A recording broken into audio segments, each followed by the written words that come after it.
Come on.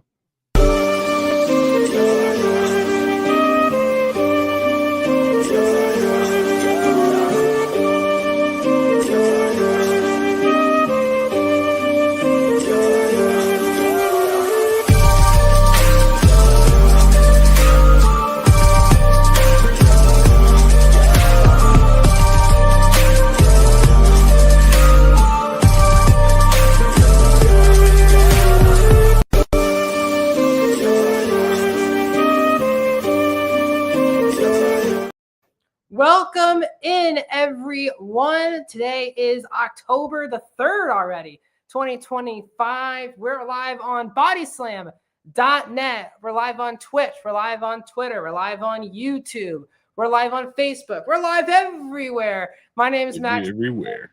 I am joined, as always, by Blackhawk as we welcome you guys to episode 3 of Tour of Japan. On this show, we break down Japanese pro wrestling for the next 30 or 40 minutes. So welcome in, everyone, to episode 3 of Tour of Japan. Hopefully everyone's having a great week. SmackDown is about to start in 45 minutes. We'll get you ready for that as well. So my name is Dinberg. This is Blackhawk. Blackhawk, how you doing on this Friday afternoon here, or evening? I'm doing great. Yeah, I'm doing great.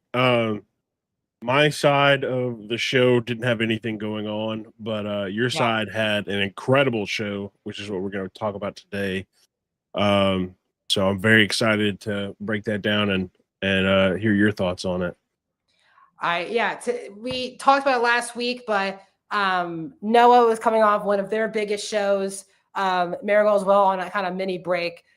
We kind of talked about the Stardom show last week, and so we're kind of just left talking about New Japan, which had a very big show with Destruction in Kobe. A lot of things happened on this show. We had a title change on this show. We're probably going to break down things match to match as we go through things. Already seeing a lot of you guys on YouTube currently commenting. Welcome, everyone. If you're joining us across, I'll go through each platform. If you're on Twitter, please repost this, like the live show, and share this with anyone you know who likes talking wrestling or Japanese wrestling. This is the show for you. If you're on YouTube, also please hit that thumbs up button down below. It's the thumbs up. It really helps support the channel and gets our video out there to new people. And if you're also in the comments, please comment along. And we love hearing from you guys. We've had a lot of great commenters on our first 2 episodes of the podcast. So please comment along. We'll read and answer all of your comments throughout the show. Blackhawk will be looking in the chat and putting them up if you have any questions throughout the show. So again, really, really appreciate all of your guys' support. So without further ado, I guess, Blackhawk, I think we'll just get right into New Japan Destruction in Kobe. So the first match we can kind of move on from, it was just a general 10-man tag that shockingly, thankfully, House of Torture begun the show with an L. And we ended with an L for House of Torture as well, which was very good. But let's move into I'm not going to say the real matches, but the premier matches on the show. It started with the second match of the night, Hiroshi Tanahashi. He defeated Great-O-Khan around an 8-minute match here. I've seen Great-O-Khan wrestle Tanahashi a lot. I think the match was fine. I think it did its job. I think a lot of people are kind of putting over Tanahashi, funny enough, the last couple weeks. I think a lot of people are like, I'll take the pin if he wants to keep winning before this year is over. I think we're under 100 days now from the end of Tanahashi's in-ring career. Moxley, I see you in the chat. Welcome We're back, Mox. Yes, sir. I see you. But yeah, Tanahashi gets the win. What did you think of this match, Blackhawk? I thought it was pretty good. Shockingly, I didn't realize that Great-O-Khan was only like 2 years older than I was. I always thought he was like closer to Tanahashi's age, and that's why this like match was so important. But I thought it was pretty decent. I've enjoyed watching Great-O-Khan and Hiroshi Tanahashi, but I do think, to your point, that they're like, hey, who wants to eat a pin to Hiroshi? Yeah. And Great-O-Khan was like, yeah, sure. Because they did drive home like the point of United Empire was kind of falling apart. It And is, Great yeah. Khan's kind of like the last piece left. And he needed a big win against Tanahashi to kind of maybe set some new things in motion, and he didn't get it. So Yeah. it does also leave it open for Great Khan and United Empire to see where they kind of fall and where they go. Because right now it does seem like Great Khan is the only member of United Empire left. Yeah, it's a weird faction at the moment. You can see if you watch this show, a lot of these factions are kind of at full strength, and Yui is not. Akira is hurt at the moment, and I think they talked about it multiple times on the show that he is hurt. So I don't know if that jeopardizes his best in Super Juniors. It's just a weird group with where Ospreay and Fletcher and Mark Davis are gone. I see him because I might co-host the show. Hey, if you want to ask questions for each match, we're here to answer all of them. More than welcome. We're skipping House of Torture. We're skipping House of Torture, but we're about to get to House of Torture match in just a second. But yeah, I think this is a harmless give Tanahashi the win. Great Khan's in line for a major push at this point, so might as well take the loss. Doesn't really hurt him at this point. He's a guy who went very deep in the G1 last year, but just hasn't regained the form booking-wise to be a top guy. Again, the supposed leader of this group is not even technically under contract with New Japan anymore with TJP. But yeah, you're right. It lost all of its well-known people. Ospreay is gone. Aussie Open is gone. Jeff Cobb is gone. That's tough to overcome. And I think it shows you groups like Bullet Club have really hung around for so long, how hard that is. New Japan has gone through so many, like chaos is not a thing anymore. There are so many groups that just go away. And United Empire was a top faction in the company where you had Ospreay as a top guy. You had Aussie Open as a top tag team. You had Cobb kind of as the top middle of the card champion, usually never open weight or TV champion.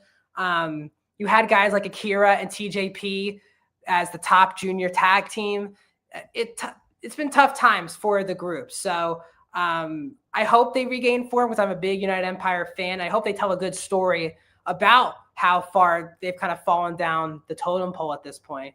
I think we should move on to the first title match of the night, the never open weight title, Bo and Oleg retaining in a 5-minute match, basically against Don Fale.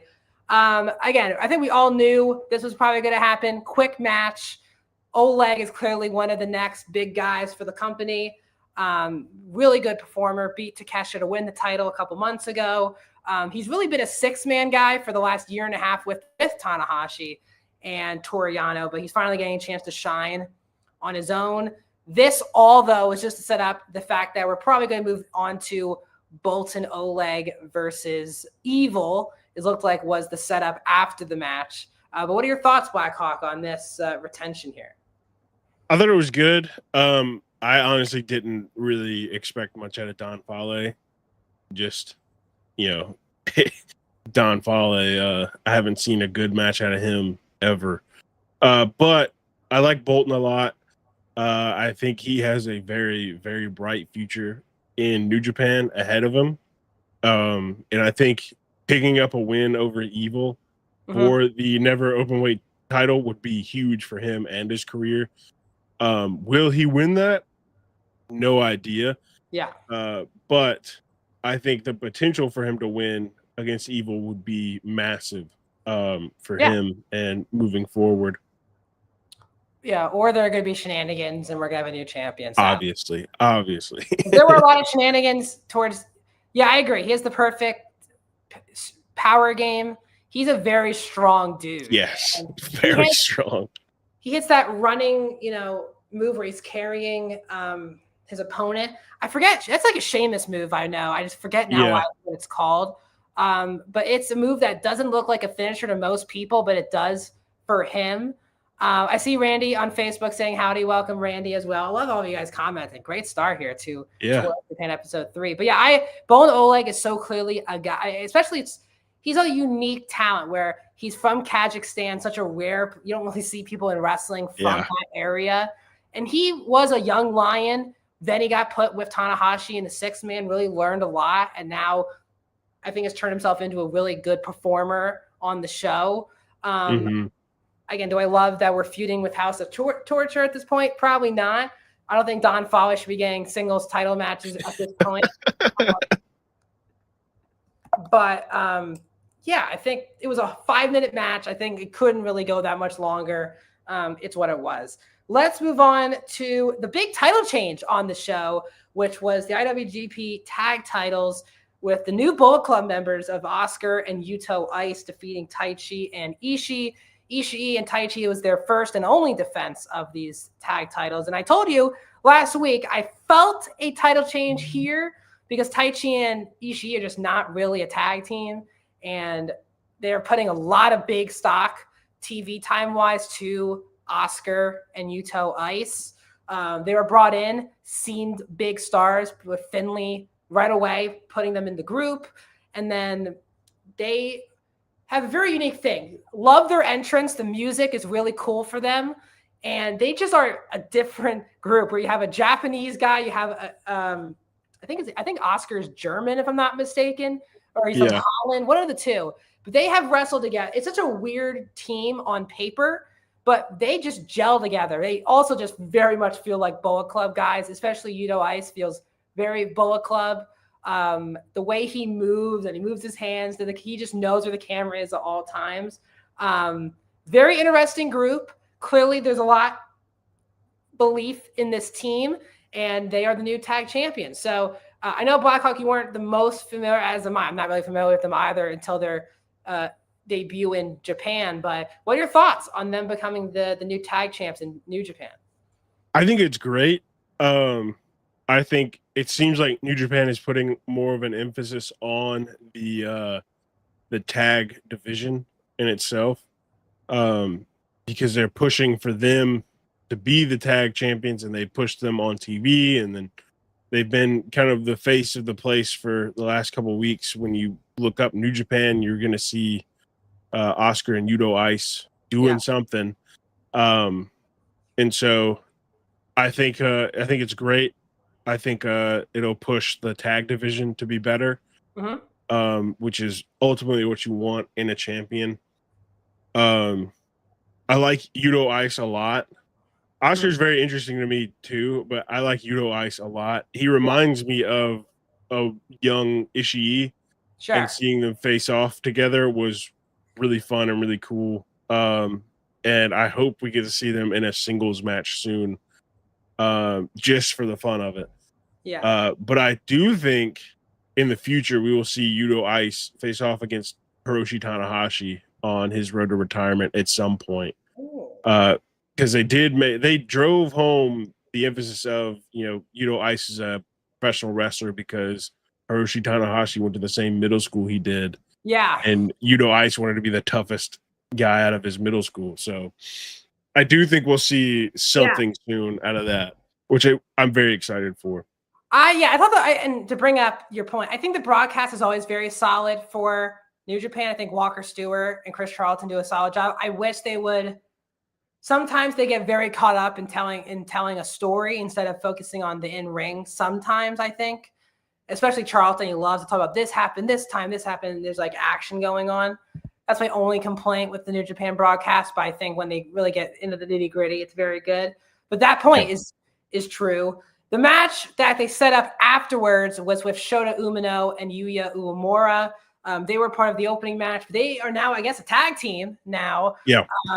And they would like the tag titles. These are a very interesting matchup moving forward because Shota and Yuya are also guys who are going to be big stars for the company over the next, hopefully for New Japan, 5 years. Obviously, it was a bumpy road for Shota to start the year, being put in the Tokyo Dome main event against Zack Sabre. And I agree, did not go well for him being put in the main event spot, and it turned a lot of people against him.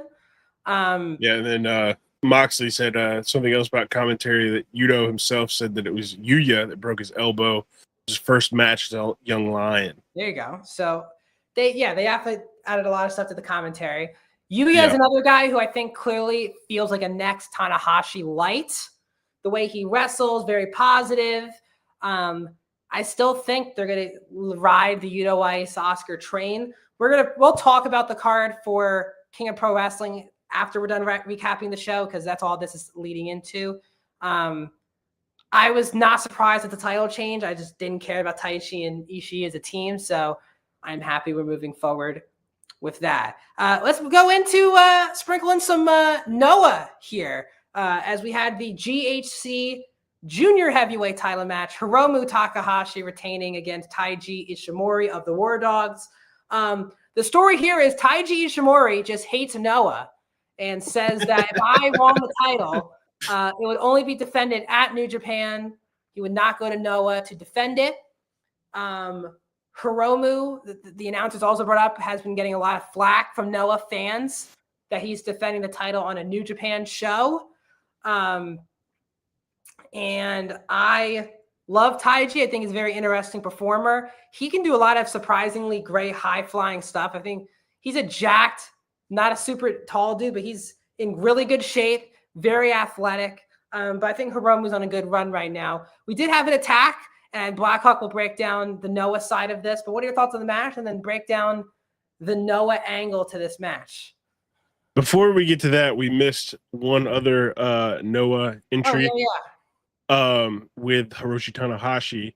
Oh, yeah, you're right. Sorry. Yeah, Kaito Kitayama came out and asked Hiroshi Tanahashi to tag team with him for the October 11th Wrestle Odyssey event. And obviously Tanahashi accepted. Later on in the week, though, we would see that Kanoa was upset at Kaito for asking Tanahashi to be his tag partner. Mm-hmm. And so there seems to be some rifts in All Rebellion now. So we'll have to see what happens October 11th. Naomichi Marufuji will be the other person in this tag team match. So I think it's going to be a great match to begin with. But I'm very interested to see the fallout with All Rebellion on this. But going back to the New Japan show, I thought the match was great. The junior division for New Japan and Noah is incredible. And so seeing these crossovers is going to be really good. The match itself was really, really good. Probably one of my favorites of the night. Mm-hmm. Probably number 2 of the night for me. And so I like the direction they're going with this, even though I'm, the Noah guy. I don't hate that he's like, I'm not coming back to Noah to defend this, because now it's going to force the Noah guys to make him come back to Noah to defend it. And that did happen on this show. Exactly what happened at the end. Ita came out and attacked him, challenged him to a match the same night, October 11th. And so I guess they set it up. He said he wasn't coming back, but they forced his hand, and now he has to come back to defend the title, which honestly going to be a great match. Their last match was incredible as well. Mm-hmm. So I'm looking forward to this. This is going to be I think October 11th is going to be Wrestle Odyssey is going to be a great show. Yeah. We're going to, trust me, if you guys are new here, we're going to cover that show as well. 100%. October 11th is already a week from tomorrow. Yeah. So we'll break down that show in 2 weeks' time here on Tour of Japan. But yeah, I think it's an interesting thing. I am tired of like when these companies work together where it's always a story of, I'm not defending this title on that show. I'm a New Japan person. So I do find it a bit played out at this point, but it got a lot of Noah people on the show here. Yes. 2, I think, Noah wrestlers on the show. We have a confrontation with Tanahashi, and then you have a confrontation with Hiromu. And I like the guy who came out and attacked Hiromu. He was like, I'm from here, and you guys are booing me. It was very funny. That promo. Like, I lived in Kobe. Yeah, it was very funny. So yeah, Hiromu retains. I knew they're not going to change this title on a New Japan show. They'll go and do that on a Noah show. Hiromu will put someone over. But still, again, Hiromu will get ready for Best of Super Junior Tag League as well. So I think he'll probably have this title for maybe a month. Maybe he'll probably lose it on the 11th show. I kind of hope he wins on the 11th show. Oh, okay. Yeah, even being, the Noah guy, I think he right now is the right guy to hold that title. Because you said that, a lot of people do this. I'm not going back to defend that championship. I think the Noah Junior division is full of incredible stars. Sure. And they just need, a little bit of fire lit under them. And this obviously has lit the fire under Ida. And so I'm excited to see if Ida ends up losing, who's next on that list to try to take it from Takahashi. Yeah. I see, Max. Does Hiromu have a partner for the Junior Tag League? I think it would probably be Titan at this point. I think, and Logan, we'll answer your question in a second. I think Titan would be the right choice.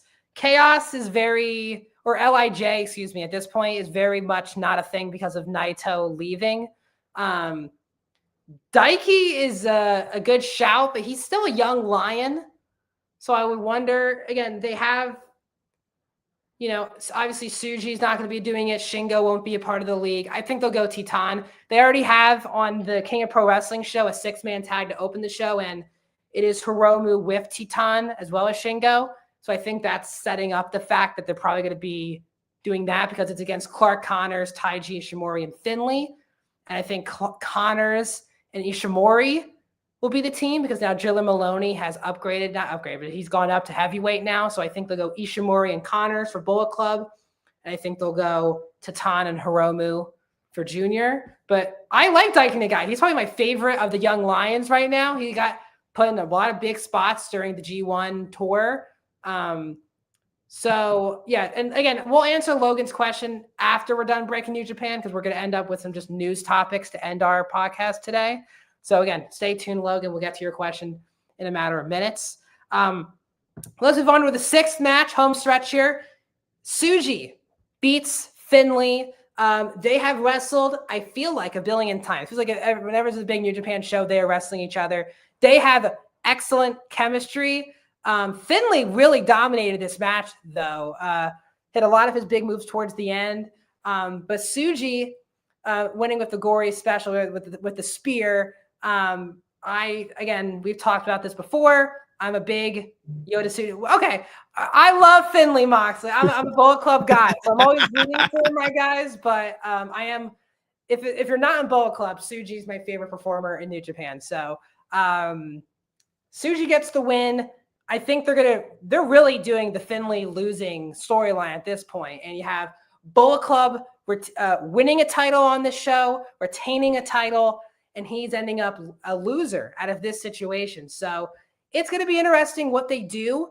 There still haven't been reports if Finlay's technically re-signed yet with the company. Seems like he has if he's still doing all these shows. But thought the match was really good. They have very good chemistry. I just think I've seen this a lot over the last year or two. So it feels like we need to move on from Tsuji and Finlay. And I'll say the same thing about the match that will be a King of Pro Wrestling involving Tsuji. But what are your thoughts on Tsuji defeating Finlay here?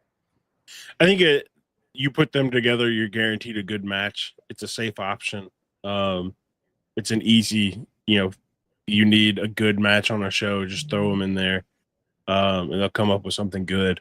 So I enjoyed it. I thought it was a good match. Yeah. I'm excited to see, the fallout between Bullet Club for this because everybody but the leader lost.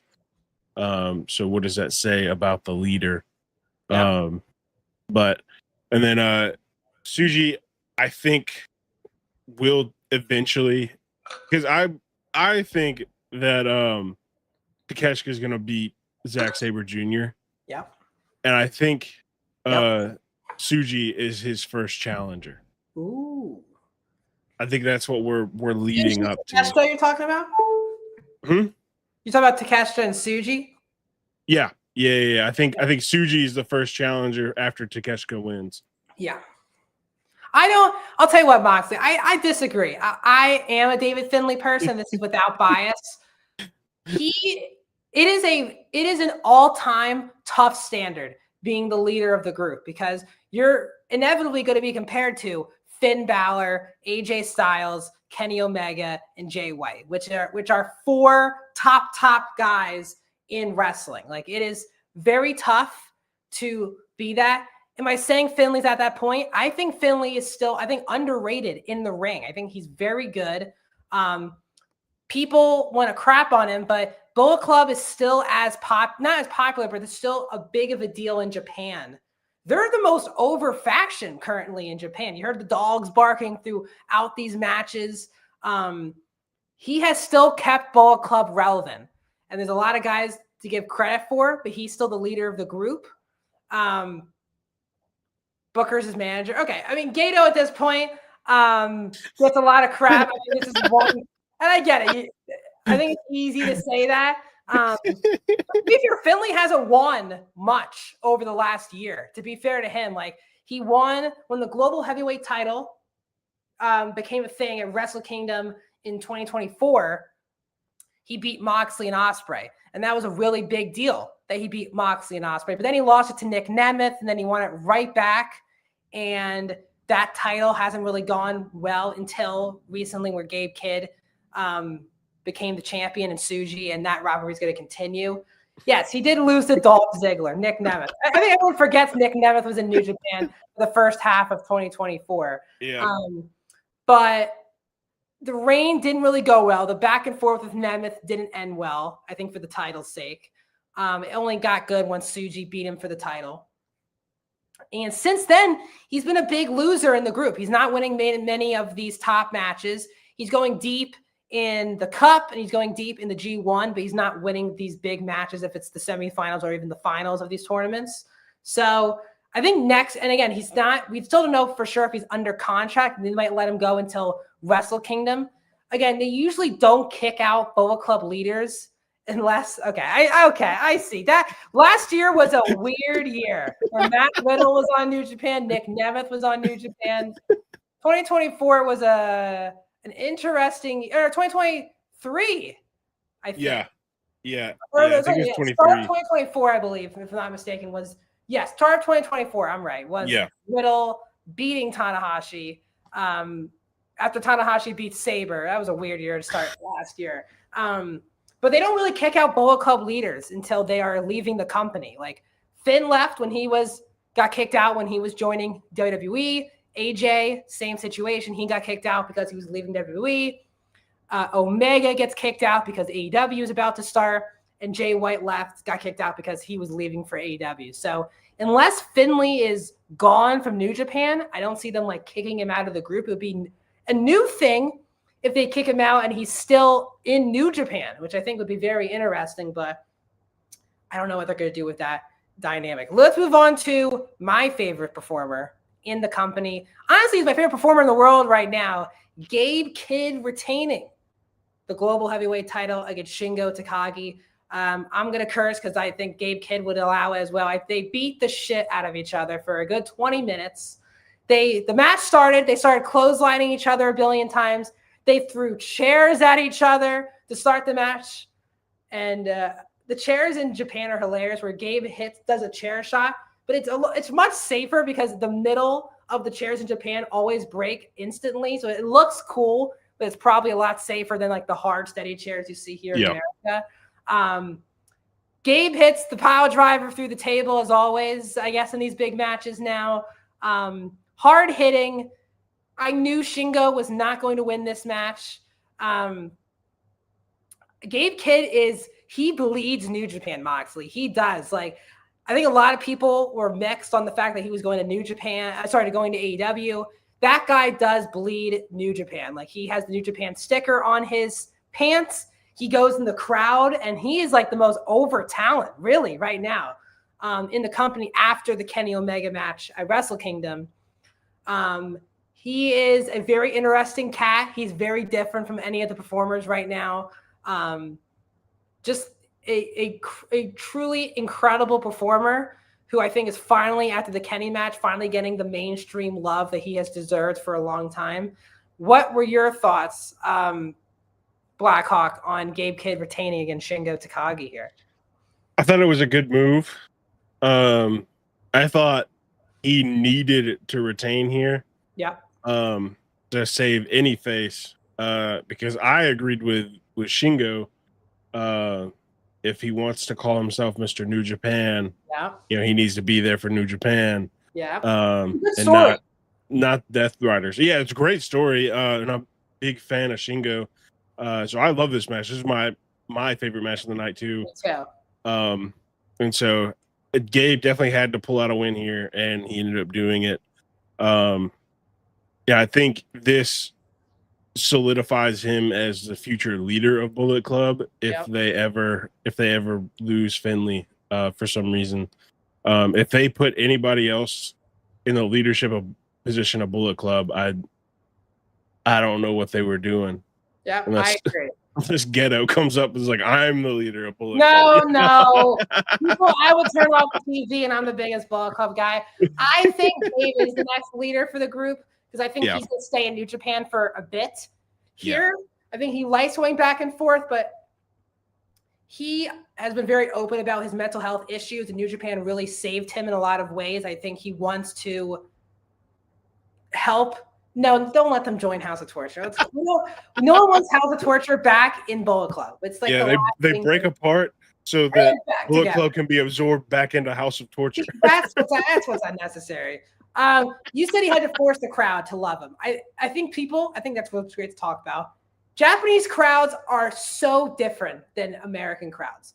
They are not cheering throughout the match. They are like, cheer me. They're like, impress us, then we'll clap. And Gabe is a guy who's going to implore the crowd during the matches. I think that's good. I think a lot more people should do that in Japanese pro wrestling. Sometimes they just wrestle and hope they get the claps when they're both laying down. I like that Gabe tries to keep the crowd involved the whole time. The entrance, he gets them very involved. And in the match, he always gets them very involved. So this then brought out Tsuji, and we are doing Gabe Kidd and Tsuji once again for the global title at King of Pro Wrestling. I think Gabe probably needs to win this match again as well. They need another storyline for Gabe. He's done Tsuji, Gabe, Shingo, and Finley have done this to each other a billion times. I think we need a new, fresh crop of people at the top of the card here wrestling each other. But again, Gabe and Tsuji have good chemistry, even better than Tsuji and Finley, so I'm excited for the match. Main event, Zack Sabre defeats Ren Narita. As always, Zack really delivers. This was not like a top-tier New Japan main event. I think Ren still has a lot of work to do. I think he's clearly very close to being a top guy, but I do think he's being passed by guys like Tsuji and Uemura at this point of the young, and Gabe at this point is the young crop for the company. But again, we all knew ZSJ was retaining because we have the big match against Takeshita. They were wrestling. Zack always is a technical beast. I love technical wrestling, and he puts on a clinic every time where he's in a submission, and while he's in the submission, he turns into another submission. He grabs another body part.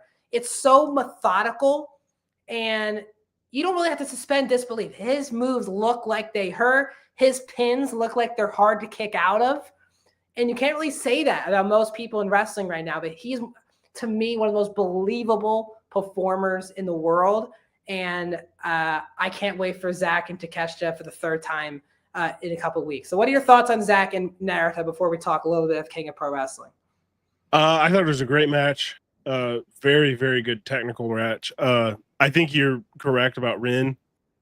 I feel like in a couple of years, he will be at the point, like maybe a year or two, he will be at the point where he could hold the World Heavyweight Championship. Yeah. But I don't think he's at that point now. And I think New Japan has a lot of really good people that are ready to hold that title. And I think Ren just needs a little bit more time, soak in some more juices before that meat's ready, Yeah. I like him a lot. I do. I think he's close, but I think putting him in these spots only helps. 100%. And Zack wrestles differently than any other wrestlers in the company. He's very technical, very quick, and you kind of have to go with it. So yeah, I'm happy with Zach retaining. Well, let's move on a little bit. King of Pro Wrestling is October 13th. We'll really break down our predictions. We'll do that next week here on the show. But just to set up things that are happening based on this show, title matches, ELP is back. He's defending his TV title against Hiroshi Tanahashi. So God help us. I think ELP needs to win. Yeah, he is doing the House of Torture. I don't know how to wrestle anymore. A lot of those guys are good, like Doki, Show, and him are great performers, but they are wrestling like they don't know how to wrestle. Bono Leg, we talked about this. He'll defend against Evil.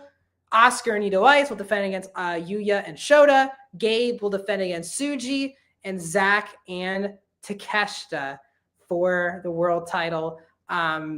Very exciting. It is Monday, October 13th. So we're going to preview that show, give our predictions next week. And then the following week, we'll break down the matches and the results of it. No, we don't want Evil. Are you doing it, Moxley, before we end the show, are you doing this as a bit, or do you really like House of Torture? Because you are as big as a House of Torture fan as we have seen, because Bono Leg needs these wins, man.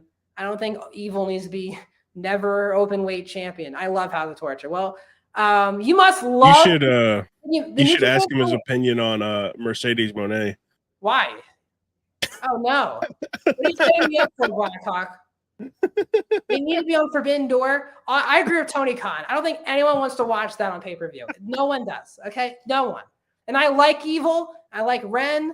I like Doki. There's guys in the group I like. You just said that he wrestles like he doesn't know how to wrestle anymore, and this is the group that you like. So yeah, I'm wrong. Okay. Hey, Moxley and I, we can do this every week. It's fine. You must think this is like the boom period for New Japan, because they are on every other match. And shenanigans in one match puts Sonata in the main event against Hangman. Guess what? You could go back 2 years ago and Sonata was defending the title at Forbidden Door against Jack Perry. If I'm not mistaken. I think he did at Forbidden Door. But no, Sonata, I think Sonata's wrestling a singles. Yeah, he's wrestling Drilla Maloney at King of Pro Wrestling. So we have one, two. Oh, thank God. Only 2 House of Torture matches on King of Pro Wrestling. So we're going to survive the shenanigans. I don't mind shenanigans. The problem is it's in every match. It's in the same exact way. And I don't think it gets anyone over. That was just 4 guys Sonata. He wasn't just like a... Sonata's outfits have been very funny lately. I don't know what's been going on with Sonata lately, but he's been an interesting cat. We're going to end the show with a little bit of news. We're also going to we'll go scroll back up, Blackhawk, to answer Logan's question about Marigold. Let's do that now. Then we'll end with some Ring of Honor, shockingly. So Logan said earlier, hello, do you think the main event Marigold will be Hayashida versus Mika Uno, or will be Mayu versus Io? Io and Mayu feel like the main event, they're such big stars. It's a very interesting question, Blackhawk, because yes, Io and Mayu are 2 of the biggest pro wrestlers in the world right now from a famous level. I mean, Mayu is the top for me Japanese pro wrestler not in a major company right now. Yeah. Obviously, Io has been, for me, the wrestler of the year in WWE. Yeah. I don't think they should main event, because if you're Marigold, that's people you want to promote your company. So if you put them as the main event, people are not going to watch the show and they'll tune in just for the main event. I think what you do is you have them as like the semi-main event, or even open the show and say, this is Marigold. This is the type of matches you get on Marigold. And you want the new audience to watch the performers they've never heard of before. If you're just ending the show with it, sure, they saw a classic match, but that doesn't get people to tune into Marigold. I think you will want them in a semi-main event situation or in like an opener so people can watch the other town. What are your thoughts on this, Blackhawk? Yeah, I think they'll land semi-main event. Because I think you have that incredible match and then lead up to another incredible match. Because if you're already there watching, you might just stay for the main event at that point. if you only come for the Io Sky match. Sure. So I think it's smartest play is to put them in second, but I have a feeling that we'll see them as the main event. I hope we're right in how they should Yeah. book it, but these companies do always sadly miss the boat on how they should be booking when they get these top talent in their companies. So yeah, we'll see. A little bit of some news before we wrap things up. This past week in Ring of Honor, the IWGP Women's Champion, Sari, made her debut in the company. She teamed with Alex Windsor to defeat Billy Starks and Diamante. And then Alex Windsor, her tag team partner, who they wrestled each other earlier in the year when Windsor was not in AEW. And Alex challenged her for the IWGP Women's title. That match will be on Ring of Honor next Thursday. So just cool news. Sari did really good in the match. I'm still one of the only people who watch Ring of Honor on a weekly basis. And it was cool to see Sari. She's a very different type of performer. And I think the crowd couldn't really know who she was, but as the match went on, she really popped. Her submission wrestling is fantastic. And I like her high flying. Windsor I thought could have honestly beaten Mercedes Moné for the TBS title a couple months ago. So it's weird that she's now in Ring of Honor for the time being, but I don't think she'll win the title on a Ring of Honor show, but I think it'll be a really good match with Sari. But very cool. Tony's been poking a lot of more stars from Stardom recently, which I'm all here for. I think Kenny Omega was the person who really brought in all of these Japanese women into AEW in the beginning. And it kind of has slowed down recently. So I like that Tony's starting to pick from Stardom and get some stars on American TV. Blackhawk. Yeah, I think it's great. They haven't really done a ton with Stardom outside of just sending a handful of people here and there. So I'm excited to see what those two companies come up with together to see about, events working together. I think Forbidden Door has been incredibly successful for, New Japan and AEW, and even CMLL, and Wrestle Dynasty. I thought that was incredibly successful. Yeah. So it would be really cool to see Forbidden Door style event with the AEW women's roster and Stardom. And so that could be on the horizon soon if they're working more together and we're seeing more of them come over. We saw earlier this year, Athena worked Stardom at the beginning of the year. Yep. After she wrestled in Wrestle Dynasty. Willow has wrestled in Japan a lot over the last 2 years. Mercedes wants to keep wrestling in Japan. I think you could do a Stardom AEW, just a women's show, like a Stardom show, but they just have also the AEW women coming in. I think that would be really good. Alex has wrestled there obviously a billion times as well. So I like it. I think AEW's relationships have gone well with New Japan and Stardom. And we'll break it down next week. If Takeshita wins, would they pull the trigger on a Takeshita Okada Wrestle Kingdom? Like, would AEW give up that match? They'll probably do it themselves on their own show. Would they give up the first time they wrestle? Would they give it up to New Japan? Would Okada want to come back to New Japan at all? He's been very distant from the company since leaving it. So there's a lot of fun things matriculating between companies. We talk about Io, Marigold. Noah has his relationship with WWE, but now they have a relationship with New Japan, who has a relationship with AEW and CMLL, while Tessa Blanchard's a TNA wrestler who has a relationship with WWE, who's now in CMLL, who has a relationship. It is like all over the place right now. Yeah. Things are melding, and we don't know what direction they're going. Who is in cahoots with who? But it's a lot of fun to cover. So thanks for joining us for episode 3 of Tour of Japan. Sorry again, we broke down the New Japan show, but that's what happens. There's going to be a lot of podcasts where we're talking about one company because Japanese companies go through a lot of break periods where they need to take off after some tournaments. So that's just where we're at. But next week, we'll preview King of Pro Wrestling. We'll recap Sari defending her title against Alex Windsor. We'll preview any other news, Noah. We'll also preview the big October 11th Noah show as well. Yep. So 2 pretty big Japanese shows we'll break down next week. Obviously, news will come up. We'll break down more things. But Blackhawk, where can people find you on socials?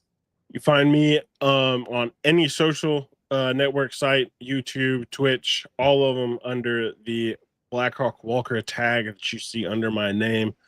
I'm somewhat active on most of them, so if you've got questions or want to ask about anything related to Noah or Marigold, hit me up and I'll do my best to answer it. Yeah, and you can find me. That's at Dinenberg Max. That's my Twitter page. At Max Dinenberg on Instagram. For Bodyslam, stay tuned on Twitter, TikTok, and Instagram, because we post my highs and lows of every major wrestling show, which will include SmackDown tonight. So please like and support the channel. I am also the host for every single WWE and AEW pay-per-view. So if I'm not mistaken, next week is Crown Jewel. Yes. So I'll be probably doing that post show with Rami. Thanks, Moxley, for sharing your support. Shout out to Mox real quick. Yeah, thanks for being so cool as always. Yeah. I love our fighting. It's all fun banter. It's pro wrestling. It's great things to talk about. But I'll be probably hosting Crown Jewel next week. I'll put that together with Rami this week, and then I'll be probably hosting Wrestle Dream in 2 weeks as well. So tons of cool stuff with Bodyslam. Subscribe to our YouTube, subscribe to our Patreon, follow us on Twitter, TikTok, and Facebook. We are posting so much stuff. If it's wrestling news, if it's scoops, if it's reviews, if it's podcasts, we have all of them here on the channel. And once again, guys, Tour of Japan, we talk Japanese pro wrestling because we love it. We'll be here every single Friday at 7 p.m. Eastern time. So once again, for Blackhawk, I've been Max. Thanks for joining us for episode 3 of Tour of Japan. Thank you, guys. We'll see you next week. Oh, thank you. Oh, thank you. Oh, thank you.